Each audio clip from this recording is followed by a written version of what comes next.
Como é realizado a anestesia para cesárea? Será que você pode escolher qual anestesia você quer? Hack anestesia ou anestesia geral? Quero te contar também sobre a diferença entre a anestesia e a analgesia, aquela que pode ser realizada durante o trabalho de parto. Você quer saber mais? Então fica comigo que eu te conto agora.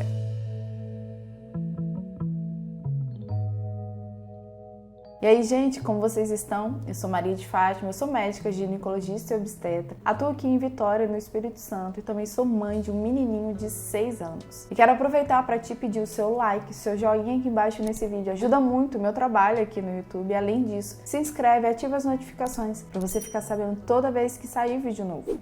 Hoje eu vou falar para vocês sobre a anestesia que é realizada quando a paciente deseja ou ela necessita, tem indicação de passar por uma cesariana. Me conta aqui nos comentários quem aqui tem medo da anestesia. Gente, tô para te falar que tem gente que tem mais medo da anestesia do que da cirurgia. Mas não precisa ser assim, tá? Porque a anestesia é justamente o que vai te trazer segurança e também vai te ajudar a passar pelo procedimento sem dor. E a hack anestesia é a primeira opção para anestesiar as pacientes que serão submetidas à cesariana. Ela bloqueia as vias de dor ali da região do umbigo para baixo. E a incisão da cesárea, que também é conhecido como funny-shield, é realizado justamente nessa região, né, ali abaixo do umbigo. A gente faz uma palpação ali na região púbica da mulher, né, no osso púbico da mulher, e a gente conta mais ou menos 2 a 3 centímetros para cima e faz uma incisão transversa. Ela é atravessada, não é aquela incisão mediana, tá? Na maioria das vezes, a incisão, o corte da cesárea é feito transverso. Ele tem uma medida ali entre 8 e 12 centímetros e é realizado entre 2 e 3 centímetros acima da sínfise púbica. Então, a partir do momento que é realizado esse bloqueio, é realizado a hack, a paciente fica sem nenhuma dor ali daquela região do umbigo para baixo. Algumas pacientes elas ainda vão continuar com uma sensibilidade. Às vezes, quando a gente está limpando a pele para começar a cirurgia, ainda percebe que sente alguma coisa de sensibilidade, mas dor não. E fique tranquilo, gente, porque antes de ser feito o procedimento, a gente testa, tá? Seja um anestesista ou até mesmo a gente, o obstetra, a gente vai lá, pega uma pinça, vai naquela região que vai ser cortada ali na pele e a gente faz leve beliscãozinhos ali para testar se a paciente está sentindo alguma coisa ou não, tá? E se por acaso na hora desse teste você sentir alguma dor, então o procedimento da anestesia ele é realizado novamente. E fiquem tranquilos também, porque o anestesista ele fica ali do teu lado, ele fica na sala monitorando seus sinais vitais, apostos se você tiver alguma intercorrência e também se você começar a sentir a dor, rapidamente ele vai agir. E como que é feita a anestesia?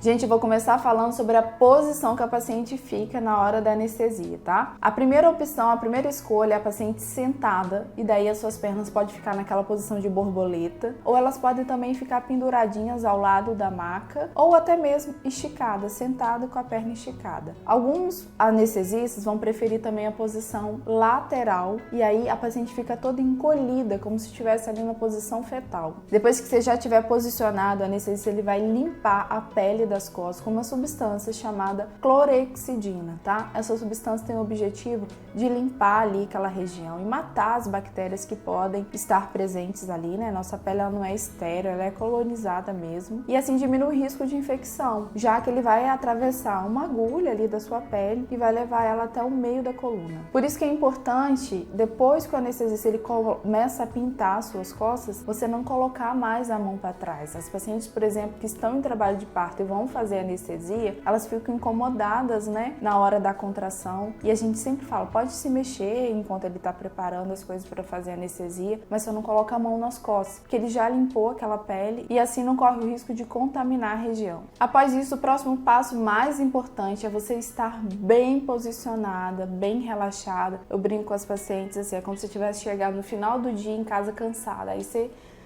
arria o ombro. Então, essa posição de você estar relaxado ajuda a mostrar para o anestesista o espaço entre as vértebras, porque é aquela região que ele vai acessar. Então, entre as duas vértebras, ele vai ali usar a agulha, vai perfurar aquela região e atingir uma membrana chamada dura mate com uma agulha de um calibre bem fino. Eu imprimi aqui uma foto para ajudar vocês a entenderem melhor sobre essa parte onde é realizada essa anestesia, a hack anestesia da cesárea, tá bom? E aí eu vou colocar ali, ó, porque eu acho que vocês vão entender melhor.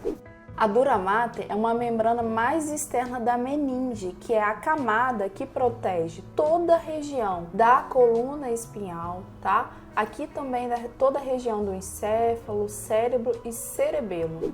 E o objetivo da anestesista é injetar o anestésico ali, no local onde circula o líquido cefalorraquidiano, que também é conhecido como líquor. E é verdade que a gente não pode ficar falando e levantando a cabeça para não dar dor de cabeça? A dor de cabeça pós-parto é um dos principais efeitos colaterais da cesárea. Mas hoje a gente sabe que essa chance dessa dor de cabeça pós-parto, que também é conhecido como cefaleia pós-RAC, diminuiu muito com a modificação das agulhas que são utilizadas. As agulhas agora são tão finas que elas são da grossura de um fio de cabelo. Então o fato dessa agulha, desse furinho ser feito com uma agulha cada vez mais fina, uma ponta cada vez mais preparada, diminui muito a incidência da cefaleia. A dor de cabeça ela acontece secundária a esse orifício que é feito ali nessa membrana dura mater, tá? O ideal é que esse furinho, depois que retira a agulha, ele se feche sozinho para impedir o transbordamento desse líquido cefalorraquidiano. Quando esse orifício ele não fecha sozinho, então essa paciente tem um desequilíbrio ali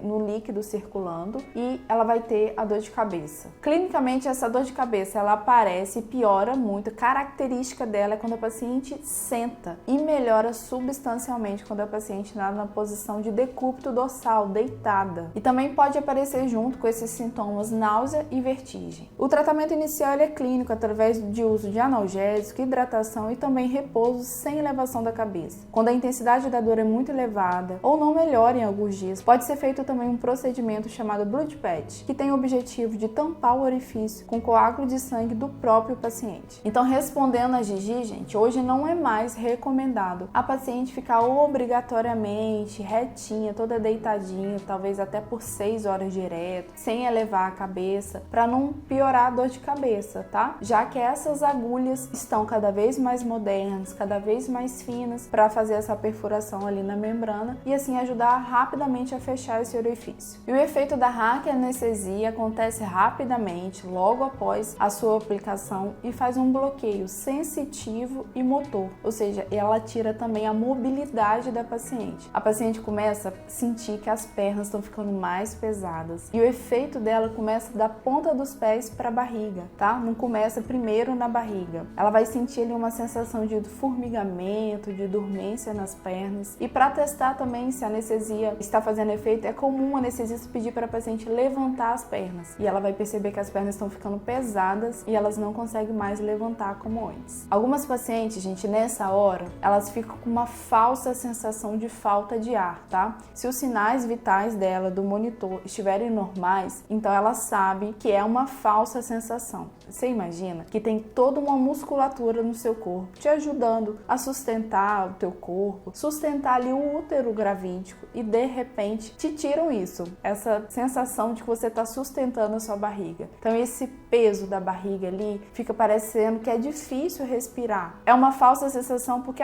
as trocas gasosas estão acontecendo normalmente. É mais uma alteração muscular mesmo que te dá essa sensação. E os medicamentos utilizados na raquianestesia são os anestésicos locais, que podem ser utilizados junto com os opioides, que promovem alívio da dor no período pós-cirúrgico. Quando termina o parto, a paciente ela vai ser transferida para uma sala que a gente chama de REC, ou recuperação pós-anestésica. Nessa sala, ela vai continuar sendo monitorada, os sinais vitais dela, vai também ser monitorado com relação ao sangramento. E o anestesista vai esperar a paciente recuperar pelo menos os primeiros sinais da anestesia. Ela vai começar a mexer a perninha, andar ainda não, tá? Ela vai para o quarto sem conseguir andar ainda, mas ela já vai ter uma recuperação dessa anestesia. E agora isso acontece na ordem contrária, tá? Primeiro a paciente começa a sentir a região da barriga e depois então ela vai conseguir mexer os pés. Então quando a paciente está mexendo os pés, a gente já sabe que o efeito da anestesia acabou. E é verdade que essa anestesia pode deixar a pessoa aleijada? Gente, eu achei essa pergunta muito interessante, mesmo porque eu sou nascida no interior do Rio de Janeiro, numa cidade pequena, e lá ouvi muito essa história, né, de que essa raquianestesia pode deixar a pessoa aleijada. Então eu quero que vocês entendam, vou novamente utilizar aqui a imagem da coluna vertebral com vocês para vocês entenderem que isso não é possível. A região que é feita a raquianestesia é aqui, nessa região lombar, tá? Então é uma região abaixo da medula espinhal. Não sei se vocês estão conseguindo ver bem comigo. Essa área mais marronzinha aqui, que é o local da medula espinhal. É abaixo dela que é feita a raquianestesia, aqui na região lombar. Então nessa região, como não tem medula espinhal, não é possível fazer algum dano neuronal grave que causa a paralisia, você não conseguir depois mexer os membros inferiores. Nessa região o que a gente tem são ramificações nervosas e não mais a medula espinhal. E o bebê também é anestesiado? Não, gente, Deus me livre, tá? O bebê não pode ser anestesiado, porque senão ele pode nascer e não conseguir respirar sozinho. O bloqueio é feito ali nos ramos nervosos da mãe, tá? E é importante dizer que quando é realizada a anestesia geral, é injetado um anestésico na corrente sanguínea, que vai atravessar ali pela via placentária e chegar na circulação fetal. Nesses casos, a mãe ela precisa estar entubada, já que a anestesia geral ela tira esse movimento respiratório espontâneo da pessoa. Então a paciente tem perda da consciência e nestes casos a cesárea precisa ser realizada com maior agilidade possível para diminuir a quantidade de anestésico que chega para o bebê.